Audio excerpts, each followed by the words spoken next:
Hello mga mi! For today video nga ay gagawa ako ng pastillas, kaya tara, samahan nyo akong gumawa.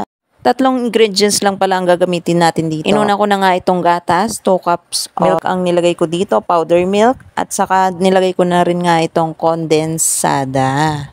3/4 of kondensada. Pagkatapos nga hinalo-halo ko lang nga yan. Gagaan lang nga ang paghahalo dito. Gagawin ko nga ito na parang dough siya. Parang nga nag-exercise ka na dyan eh. Yung arm workout. Uy, pampatanggal ng taba.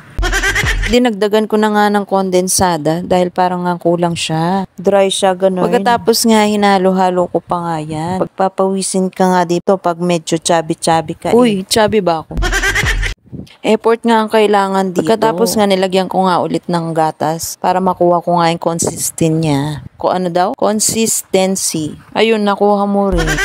Effort talaga ang kailangan mo dito. Yung isang kamay ko ay nangawit na. Kaliwa na lang ang ginamit ko. Sa tagal ko nga naghahalo yan, pinawisan na nga yung liig ko. Pag ganito na nga itsura niya at hindi na malagkit, pwede na nga hiwain yan at ihulma at lalagyan ng asukal.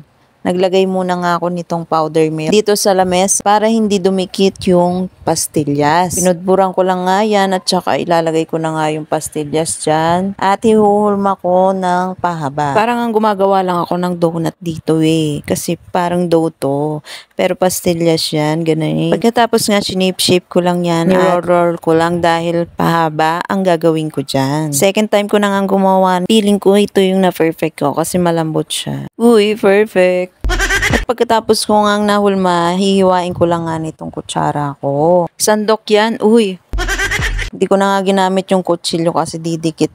Ang kutsilyo pala namin dito yung parang stainless. Hiniwa-hiwa ko lang nga yan. Matataba pala yung gagawin ko dito. Jumbo pastillas nga ang kalalabasan nito eh. Hindi ko naman kasi ibebenta to eh. Kakainin lang namin. Kaya hindi ko na inaano-ano yung sukat-sukat ganun.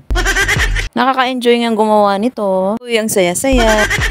Pagkatapos nga hinulma ko lang siya ng pahaba. Pwede nyo nga rin gawin niyang pabilog or pa-square, rectangle. At madami pang iba. Pagkatapos nga kinoat ko lang ito sa white sugar. At pagkatapos nga, tapos na yan. Tapos na nga. Feeling ko perfect nga itong nagawa ko kasi ayan o, ang lambot niya. Yun lang for today video. Bye!